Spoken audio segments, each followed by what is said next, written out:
So let's do the review. While I do the review, I'm gonna have to, just keep on doing it. If anyone shows up, well, I'll have to keep on doing the review until I'm done. Alright. So, this game is usually put on the top of, like, top 10 greatest games of all time lists. Routinely, it makes it to the top of those lists all the time. And it really does deserve it. It's hard to say exactly why, though, because if you think about it, like, the real meat of this game is going through those dungeons and trying to kill stuff. Well, just trying to get through it. But those dungeons can be so frustrating and labyrinthian sometimes. They can be really infuriating, and by themselves, they're not really all that great. So it's really everything together that makes this game really special. The music, the graphics, the world that it created, and also when you take into account the time that it came out in. And also when you consider that all the subsequent games just really aren't as good as this game, with the exception of maybe Majora's Mask.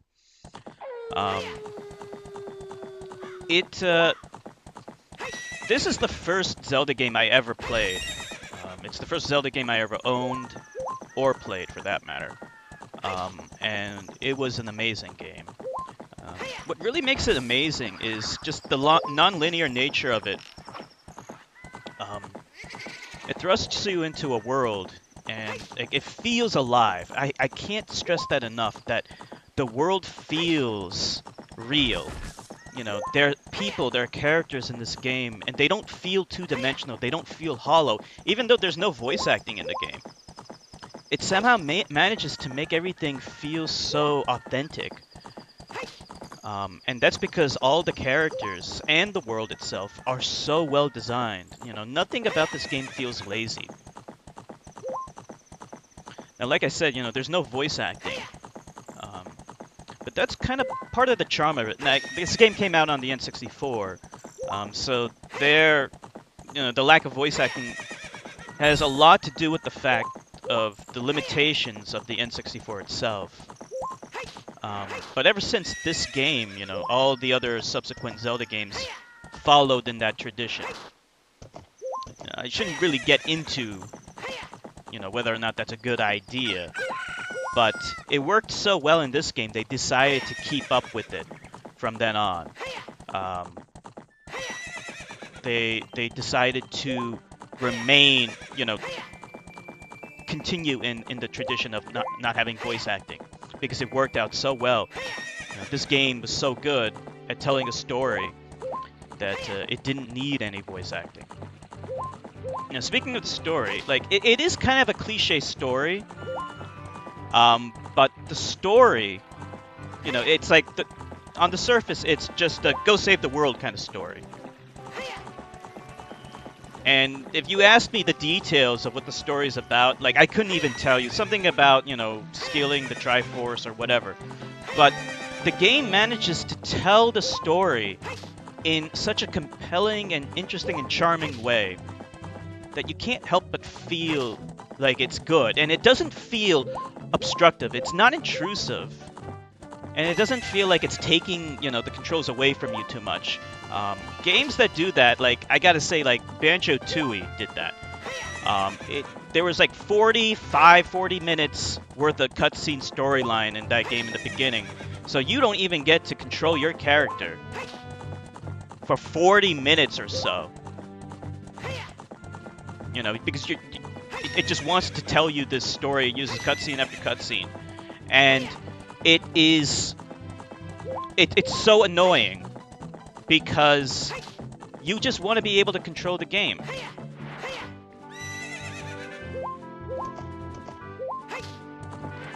So this game manages to do that. It manages to tell an interesting story, even though the story's cliche, without being too,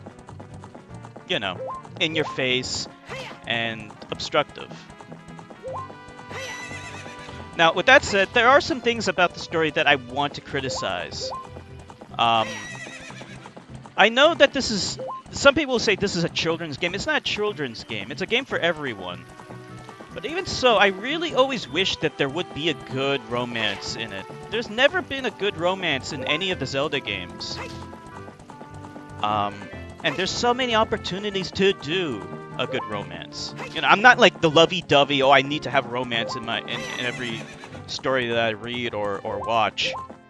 But even I recognize that there are a lot of relationships in this game that could be explored, but yet the developers never explore them. It seems like such a wasted opportunity.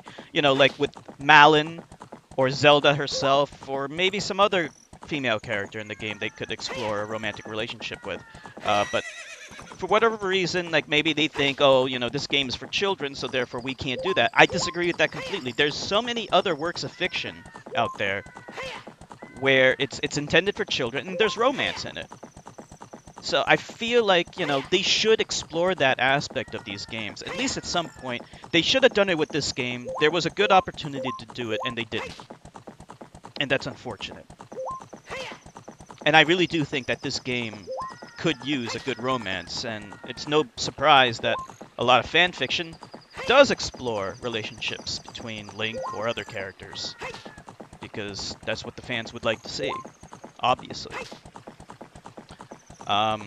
Gameplay-wise, it's so rich. There's so much to do in it, and that's part of its charm. You know, there's a lot of side quests. The main quest is really fulfilling and enriching. But I will criticize a little bit about the obtuseness of it all. You really do need a guide in order to know how to do some things. Some things are just way too obtuse, especially if you played this game for the first time. Like, if you played this game for the first time, there's a lot that is different, too different, and you're unfamiliar with it. So you won't know how to do certain things. Like, you won't know, okay, a charge attack can hit a switch on the other side of a gate because it can clip through walls. You know, stuff like that. You know, in order to get one of the Skulltulas, you need to do that.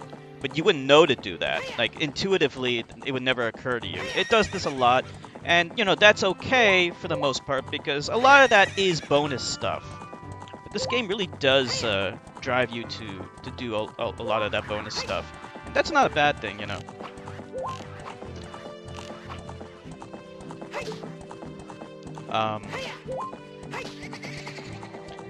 The dungeons themselves, I mentioned a little bit about the labyrinthian nature of them. Like I said, you know, some of the dungeons are just downright awful, like the water temple. That can be really frustrating, but really that's not the only dungeon that can kind of suck. A lot of the adult Link dungeons, the temples, a lot of them do suck. Some people hate the Shadow Temple.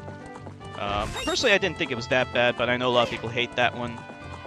Personally, I think maybe the Fire Temple I didn't like. I can't remember exactly which one I didn't like. It was the Water Temple, and there was another one I didn't like. And mostly because, you know, just the level design's going all over the place. It's very confusing, and it's hard to understand. And when you realize that you're spending most of your time playing this game in the dungeons, you know, the dungeons should be a lot better. Still, somehow, the game is an amazing game, despite some of the rather crappier dungeons.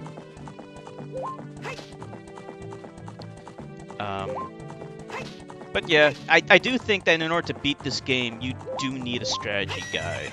Some of the things where you need to know how to, like, it's not very intuitive to figure out on your own how to do some of the stuff. I'm trying to remember exactly what some of them might be. Like, maybe learning the Song of Storms might be a little obtuse.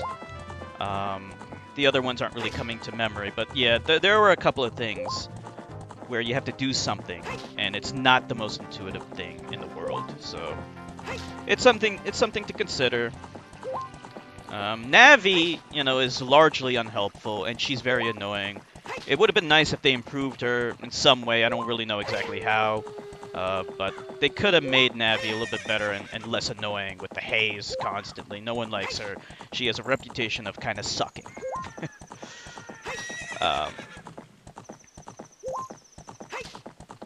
Graphics-wise, this is such a gorgeous game, and I think it holds up really well even today in Where in 2017, this game came out, late 90s, whatever it was. Art style wise, I actually prefer this over most of the other games. And the reason is because this one's more colorful. Even like, if you look at the graphics in this right now, they're pretty drab, and you know, there's a lot of fog. That's due to the limitations of the N64. But even despite that, it's more colorful than Twilight Princess, which I was a little disappointed with the art style. A lot of people didn't like Wind Waker because it went with a cartoonish, cel-shaded look, and then Twilight Princess went back to the, you know, quote-unquote realistic look, which isn't realistic at all, but more just, it's not cel-shaded. But it went with desaturated colors, which I wasn't a big fan of. So in comparison to that, this game is more colorful, and I wish they would make more games that are in this style, with with more vibrant colors. Because of that, because there of a dearth of, you know, subsequent Zelda games with you know, vibrant visuals, I think this game holds up pretty well. And when you look at some of those fan remakes on Unreal Engine 4, you can see just how good this game could look, you know, if it were made with modern hardware. Music-wise, it's really, really great. The tracks in this game are so memorable.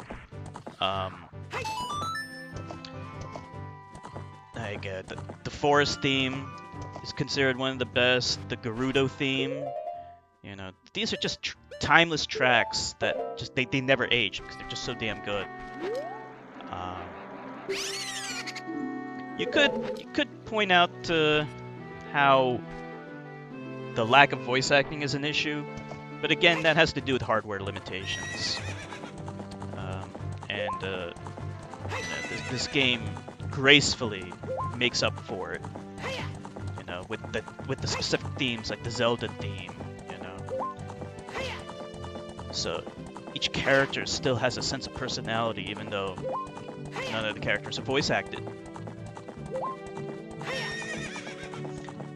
So I love this game. I kind of debate back and forth which one I like more, this or Majora's Mask. You could argue that Majora's Mask improved upon this game substantially in a lot of different ways, and I wouldn't disagree with that. But this one, compared to Majora's Mask, this one does have a longer main quest, whereas Majora's Mask has a lot more side quests. So, you know, it's kind of like a pick your poison. What do you prefer? Do you prefer to do a lot of side stuff, or do you prefer to have a longer main quest? You know, so it just comes down to personal preference at that point. So I love this game. I don't disagree with it being on the top 10 lists of all time. It's a wonderful, awesome game, and I highly recommend everyone try it. And that's my review.